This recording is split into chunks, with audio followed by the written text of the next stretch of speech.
అంగవైకల్యంతో బాధపడుతున్న మీ చిన్నారులకు అన్ని రకాల థెరపీలను అందిస్తూ ఆత్మవిశ్వాసం పెంపొందేలా మీ చిన్నారుల ప్రతి అవసరాన్ని సమీక్షిస్తుంది సమీక్ష స్పెషల్ స్కూల్ జ్యోతినగర్, కరీంనగర్ మరియు గోదావరిఖని. హాస్టల్ సౌకర్యం కలదు. అడ్మిషన్స్ కోసం మీ కొమిటెడ్ జ్యోతి శ్రీనివాస్ సమీక్ష స్పెషల్ స్కూల్.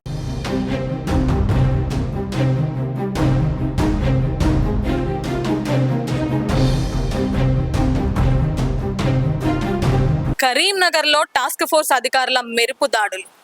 సో కరీంనగర్ శనివారం మార్కెట్లో కల్తీ కారం విక్రయిస్తున్నారు, ఆహార పదార్థాలు నాణ్యత లేని విక్రయిస్తున్నారు అనే సమాచారంతో పక్కాగా రెక్కి నిర్వహించి 2 దుకాణాలలో నిల్వ చేసిన దగ్గర 50 బస్తాల కల్తీ కారాన్ని, పసుపుని, అదేవిధంగా కొన్ని సుగంధ ద్రవ్యాలని కూడా టాస్క్ ఫోర్స్ అధికారులు మెరుపు దాడి చేసి పట్టుకోవడం జరిగింది. సో వెంటనే టాస్క్ ఫోర్స్ అధికారులు ఇచ్చిన సమాచారం మేరకు ఫుడ్ సేఫ్టీ అధికారులు అంకిత్ రెడ్డి, రోహిత్ రెడ్డి వీళ్ళందరి ఆధ్వర్యంలో కూడా అవన్నిటిని కూడా సీజ్ చేయడం జరిగింది. సో శాంపిల్స్ తీసి వాటన్నిటిని కూడా ల్యాబ్కి పంపించడం జరిగింది. సో ఆఫ్టర్ ల్యాబ్ రిజల్ట్ వాళ్ళ మీద చర్యలు తీసుకుంటామంటూ కూడా చెప్పడం జరుగుతుంది. మనం చూసుకుంటే ఈ ఉరుకుల పరుగుల జీవితంలో చాలా మంది కుక్ చేసుకోవాలంటే ఇబ్బందిగా ఉంటుంది. బయట నుంచే ఫుడ్ ఎక్కువగా తీసుకొస్తూ ఉంటారు, ఒకప్పుడులాగా కాదు ఇప్పుడు. సో అలాంటివి ప్రతి ఆహార పదార్థాలు ఇప్పుడు కల్తీ చేస్తున్నారు. మన ఉమ్మడి జిల్లాల్లో దగ్గర చూసుకుంటే ఇప్పటికీ 60 కల్తీ కేసులు, ఇలాంటి 60 కేసులు నమోదయ్యాయి ఈ ఇయర్లో. అంటే కల్తీ ఏ రేంజ్లో జరుగుతుందో అర్థం చేసుకోవచ్చు. సో ప్రతి ఒక్కటి మొన్న ఇప్పుడు 2 months 3 months బ్యాక్ చూసుకుంటే ఒక బేకరీలో కుళ్ళిన గుడ్లతో వాళ్ళు బ్రెడ్స్ ఇవి తయారు చేస్తున్నారు. టోటల్ అవన్నీ కూడా పట్టుకోవడం జరిగింది. సో చిన్నపిల్లలు ఉంటారు, మన ఇంట్లో పెద్దవాళ్ళు ఉంటారు, వాళ్ళందరూ కూడా బేకరీ ఫుడ్స్ ఎక్కువ తింటూ ఉంటారు.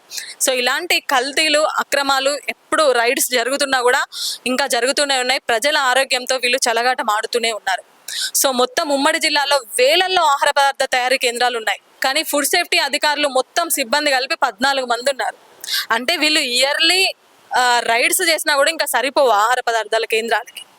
అంటే ఇంకా ఫుడ్ సేఫ్టీ అధికారులు పెరగాలి, ప్రతినిత్యం తనిఖీలు చేస్తూ ఉంటే ఇలాంటివి జరగకుండా ఉంటాయి. ప్రజల్లో కూడా కొంచెం భయం ఉంటుంది. ఇలాంటి కల్తీ చేయాలన్నా పాలు కానీ, రసాయన పదార్థాలు కానీ, ఇలాంటి కారం పొడి, ఇలాంటివన్నీ కలర్ కలిపినవి ఇవన్నీ కూడా.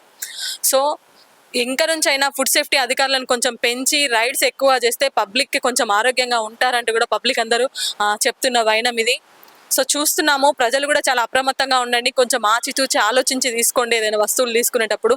ఇలాంటి వస్తువులకు కొంచెం దూరంగా ఉండండి. సో హెల్దీగా ఉండండి అని చెప్తూ కెమెరా పర్సన్ వేణుతో లావణ్య రెడ్డి, సుమన్ టీవీ, కరీంనగర్.